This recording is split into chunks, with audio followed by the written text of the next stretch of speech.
Ubaidullah ibn زیاد کا سسر کون تھا؟ ایک تھا اور اس کا نام تھا میم سے منذر بن جابر. کیا تھا؟ منذر بن جابر. 6 کے پاس گیا. آپ گھر جا کے میں اپنے نوجوان بھائیوں سے اتنا تو کہہ سکتا ہوں کہ اس مجلس کو ایک مرتبہ ضرور سنا کریں, انہیں سنا کریں, وقت نکال کے سنیں. اور اہم بات ہے نا یہ کہ میں کہہ رہا ہوں تو اہم ہے, لیکن میں اتنا جانتا ہوں کہ ہاں باتیں ضرور ٹف شاید, ویسے بہت ٹف بھی نہیں ہے شیعہ علی کے لیے, یہ سب تو چھوٹی باتیں ہیں. یہ کون سی ٹف باتیں ہیں جو کمال کے عظیم مرحلوں تک پہنچنا چاہیے جسے, اس کے لیے یہ باتیں بہت چھوٹی سی بات ہے. ہاں لیکن ایک مرتبہ سننا ہوگا اور اسے اپنے ذہن نشین کرنا ہوگا. آپ کالج میں جاتے ہیں, آپ یونیورسٹیوں میں جاتے ہیں, آپ اسکول میں جاتے ہیں, دوسری قوموں کے بچوں سے آپ کا رابطہ ہوتا ہے. آپ انہیں جبھی تو بتائیں گے جب آپ کو کربلا صحیح پتہ ہوگی. ہمارا کام, اپنا کام یہ ہے کہ آپ کو بتائیں, اور آپ کی بھی ایک ذمہ داری ہے کہ آپ بھی دوسری قوموں کو بتائیں, اپنے دوست و احباب کو بتائیں, جانیں تاکہ اسکول میں, کالج میں, یونیورسٹیوں میں اور اپنے دوست و احباب کے درمیان حسین کی کربلا کو بیان کر سکیں. ایک صلوات پڑھیں پر محمد و آل محمد.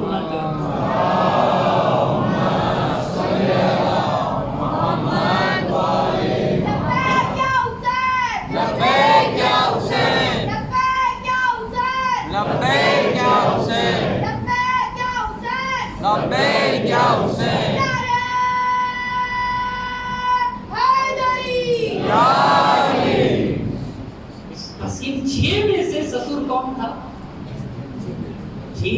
ہاں اب آوازیں بڑھ گئی. منذر بن جالوت. کون؟ منذر بن جالوت. اب سنیے گا, عبیداللہ ابن جتنے تھے سب نے اس خط کو چھپا لیا. 6 کے پاس لکھا تھا نا, سب نے اس خط کو چھپایا, لیکن منذر ابن جالوت اس خط کو لے کے چلا گیا. کس کے پاس؟ عبیداللہ ابن زیاد کے پاس. کیوں لے کے گیا؟ لے کے اس لیے گیا کہ کہیں یہ خط عبیداللہ ابن زیاد کی مکاریوں میں سے ایک مکاری تو نہیں ہے, کہیں عبیداللہ ابن زیاد کی مکاریاں تو نہیں ہے جو ہمیں چیک کرنا چاہتا ہو. لہذا لے کے گیا خط. اور جب آپ غور کریں امام کو, اللہ حسین کی عظمتوں کو, ہمارا کربلا میں سویا ہوا حسین اور پوری کائنات میں ایک روحی بدلاؤ ہے. کتنا عظیم سرما ہے ہمارے پاس, جو حسین اگر کربلا میں سو جائے گلا کٹا کے تو اتنا بڑا انقلاب لے آتا ہے کہ پوری کائنات میں حسین کی وجہ سے ایک روحی بدلاؤ ہے. آپ کس کے نام پہ بیٹھے ہوئے ہیں, کس کے نام پہ اتنا بدلاؤ آ رہا ہے. حسین کربلا میں سو جائے تو ایسا انقلاب لائے گا. تو جو حسین مکہ مکرمہ میں حسین لکھ رہا ہے بصرے کو, خدا کی قسم جہاں جہاں ظلمتیں چھائی ہوئی تھی, بصرے میں تاریکی چھائی ہوئی تھی, مکے میں اندھیرا چھایا ہوا تھا, کوفے میں گھٹن کا ماحول تھا, مگر جب زہرا کے لال نے آواز حق بلند کیا تو لوگوں کے اندر امید کی کرن جاگنے لگی. ہاں کوئی ایک ذات تو ہے جو ظلم کے خلاف بول رہی ہے, کوئی ایک حسین ہے جو ہم کو تاریکیوں سے نجات دے سکتا ہے. ہاں حسین نجات دے سکے گا. اسی لیے تو عزیزان اکرم جوش نے بڑی پیاری بات کہی ہے, احساس نہیں جس میں وہ تاریخ ہے سینہ. اللہ اپنے سینوں کو احساس سے بھر دینا چاہیے. احساس نہیں جس میں وہ تاریخ ہے سینہ. دوزخ میں اترتا ہے سدا ظلم کا زینہ, پستی کی علامات ہے انصاف سے کینہ, جو حق سے لڑا ڈوب گیا اس کا سفینہ. بہت غور کرے گا میرا مجمع, جو حق سے لڑا ڈوب گیا اس کا سفینہ. ہاں پیرو باطل کو ابھرتے نہیں دیکھا, ہاں پیرو باطل کو ابھرتے نہیں دیکھا, جب زلف یہ بگڑی تو سنبھلتے نہیں دیکھا. اے قوم وہی پھر ہے تباہی کا زمانہ, اسلام ہے پھر تیر حوادث کا نشانہ. کیوں چپ ہے اللہ کیوں چپ ہے, کیوں چپ ہے، کیوں چپ ہے؟ اسی شان سے پھر چھیڑ ترانا، تاریخ میں رہ جائے گا مردوں کا فسانہ، مٹتے ہوئے اسلام کا پھر نام جلی ہو، لازم ہے کہ ہر فرد حسین ابن علی ہو۔ ایک صلوات پڑھے پر محمد و آل محمد۔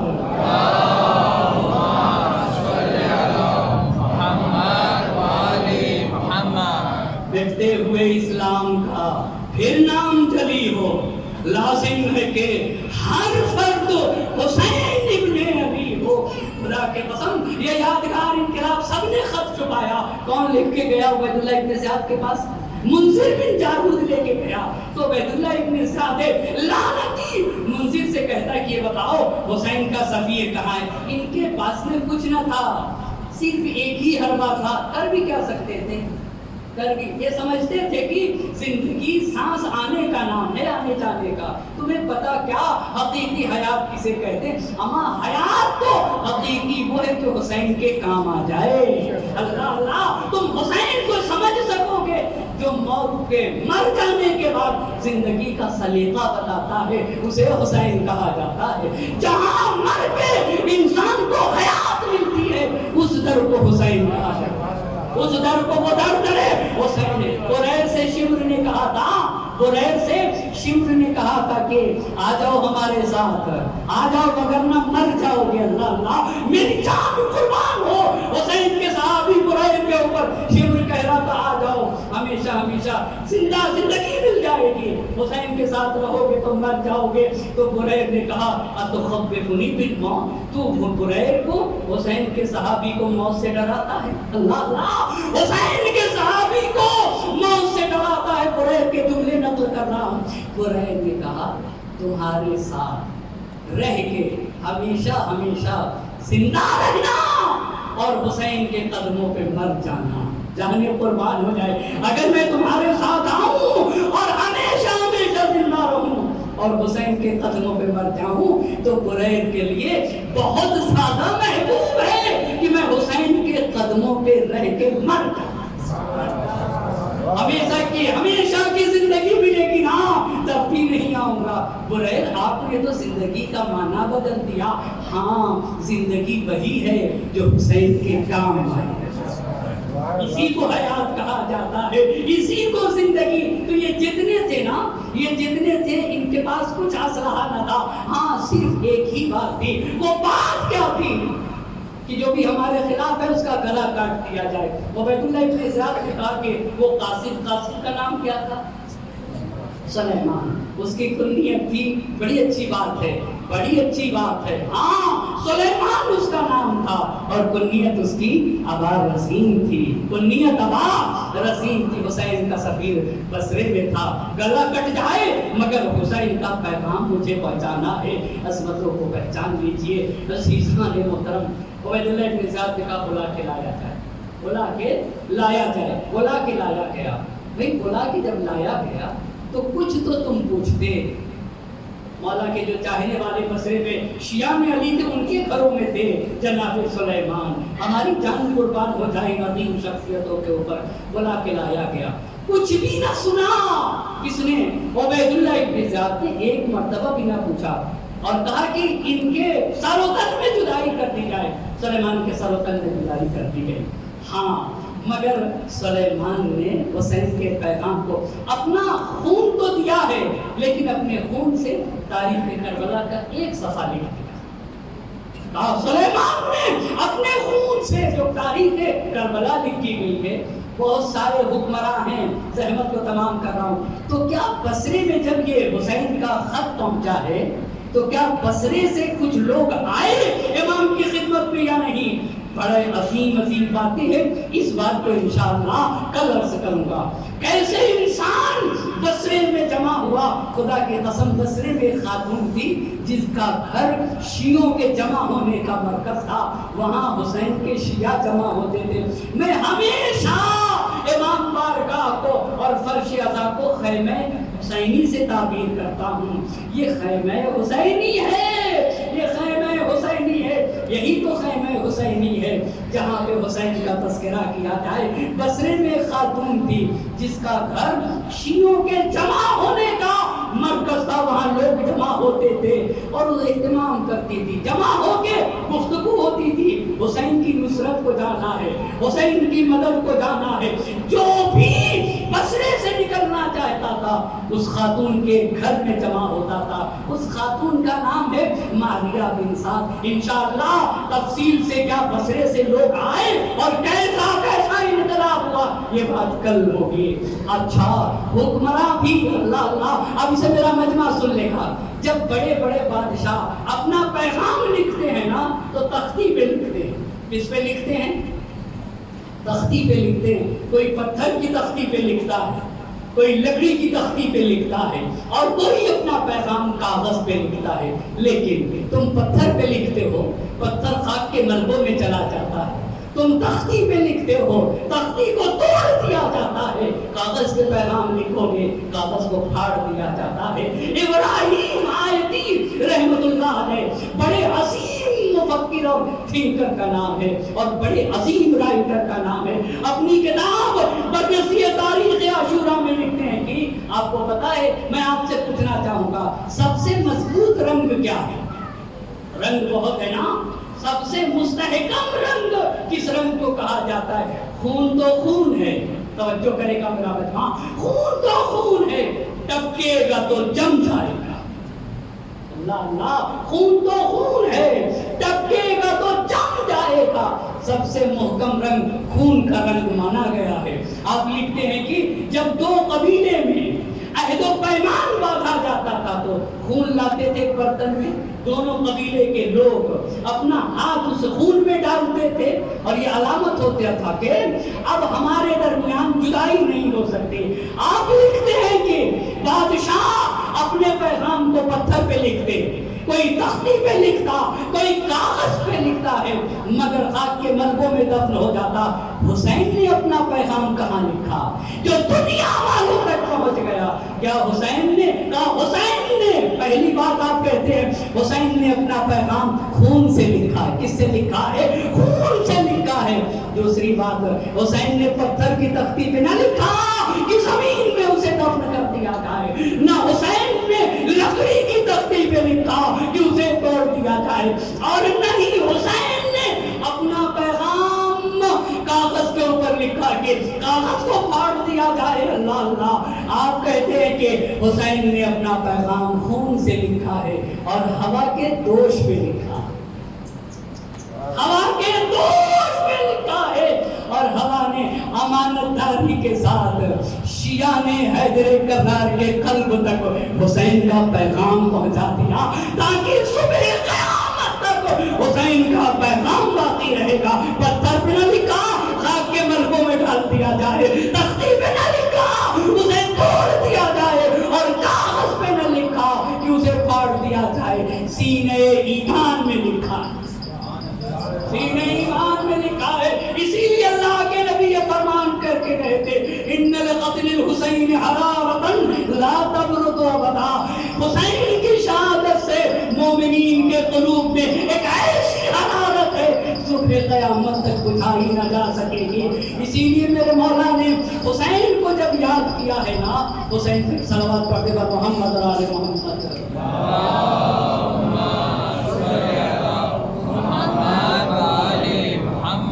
سید الشہداء کو مولا نے بس آپ رونے کے لیے تیار ہیں، رونے کے لیے تیار ہیں نا، خوب رونا چاہیے، خوب رونا چاہیے، ان اشکوں کو رما کیا جائے، اور شہزادی دو عالم سے مادر حسین سے توسل کرنا چاہیے تاکہ انسان کا قلب نرم ہو تو انسان حسین کے اوپر آنسو بہا سکے۔ حسین کی ذات کو میرے امام نے حسین سے کہا کہ حسین الحسین ابرۃ کل مومن، مومن کے آنکھ سے نکلنے والا آنسو حسین ہے۔ اللہ اللہ، امام حسین علیہ السلام تھے اور مولا کائنات نے کہا یا ابرۃ کل مومن، حسین آپ مومن کی آنکھ کے آنسو ہیں۔ تو آقا نے کہا انا یا ابی بابا میں مومن کی آنکھ کا آنسو کہاں نام انت یا ابنی اے میرے بیٹے تم مومن کی آنکھ کے آنسو ہو. اس کا مطلب کیا ہوتا ہے؟ مومن کی آنکھوں کے آنسو ہے حسین. اس کا مطلب یہ ہوتا ہے کہ ہر صاحب ایمان کے قلب میں حسین بسا ہوا ہے. تبھی تو حسین کے جب قلب مومن میں حسین بسا ہوگا تو مومن کی آنکھوں سے آنسو نکلے گا. چھٹے امام نے کہا تھا کہ میرے جد کا یہ فرمان ہے کہ انا قتیل الاباح، میں کشتہ گریا ہوں، میں رلا رلا کے مارا گیا ہوں.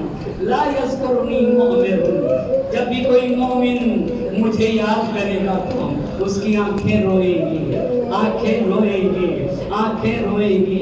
کیا یہ رونے کے لیے کم ہے اتنی بات کہ میں کہوں کہ آج محرم کی 5 تاریخ ہے، حسین مقتل سے نزدیک ہو رہے ہیں. عزاداران مظلومی کربلا، حسین کی فرش عزا بچھانے والوں، حسین کے بچوں پہ رونے والوں، حسین کے اکبر کے عزا منانے والوں، جوانوں کیا یہ کم ہے؟ ہائے رے عبداللہ نے اہتمام کیا ہے. آن محمد کا مصائب ہے نا، آن محمد پہ رونے کے لیے حاضر ہوئے ہونا. اب عبداللہ ابن جعفر آن محمد کو مکے لے کر آئے تھے. آنے کے بعد سید الشہداء سے کہا تھا آقا آپ نہ جائیں، قتل کر دیے جائیں گے. حسین نے مکے میں عبداللہ ابن جعفر سے ایک عجیب بات کہی. کہا نانا کو میں نے خواب میں دیکھا ہے اور میرے نانا نے مجھ سے ایک بات کہی، مگر جب تک میں زندہ رہوں گا میں وہ بات نہ بتاؤں گا. میرے نانا نے مجھ سے کیا کہا ہے، میرے نانا نے مجھ سے کہا ہے، کیا کہا ہے نہ بتاؤں گا مگر مجھے تو جانا ہے. جب عبداللہ نے دیکھا حسین رکنے والے نہیں، اور محمد کو حوالے کر دیا اور محمد سے کہا کہ آقا کے ساتھ ساتھ رہنا، اور دیکھو اگر آقا کے اوپر کوئی وقت آئے نا تو میرے آقا کا ساتھ دینا، آقا کے ساتھ ساتھ رہنا. یہ تو اور محمد کا اہتمام تھا. اور ادھر زینب کا اہتمام سنو گے، اجرکم اللہ، اللہ کسی غم میں نہ رلائے سوائے غم سید الشہداء کے. ایک بہن اپنے ماں جائے کے ساتھ ساتھ آئی تھی. زینب نہیں چاہتی تھی بھائی اور بہن میں جدائی ہو جائے. اتنا گہرا جس بہن کا بھائی سے رابطہ ہو، اگر حسین سوئے ہوئے ہوتے تھے اور دروازے کے سوراخ سے سورج کی کرنیں اگر حسین پہ پڑتی تھی نا تو زینب اس کے سامنے کھڑی ہو جاتی تھی. میرے ماں جائے کے بدن میں سورج کی کرنیں پڑ رہی ہے.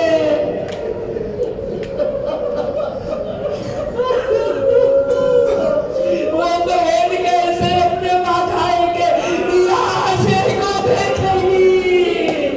اجرکم اللہ، عبداللہ سے کہہ دیا اے عبداللہ میرا بھیا جا رہا ہے، عبداللہ میرا ماں جایا جا رہا ہے، میں اپنے ماں جائے کے ساتھ جانا چاہتی ہوں، میں اپنے بھیا کے ساتھ جانا چاہتی ہوں.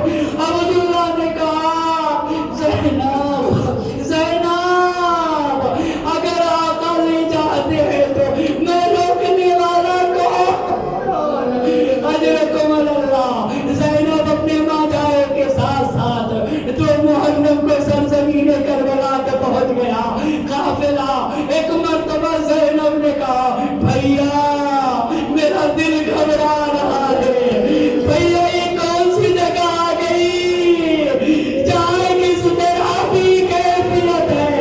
حسین نے خاکے کربلا اٹھا لیا، اٹھانے کے بعد خاکے کربلا کو سونگا. اجرکم اللہ، اللہ کسی غم میں نہ رلائے، کسی غم میں نہ رلائے. خاکے کربلا کو سونگا.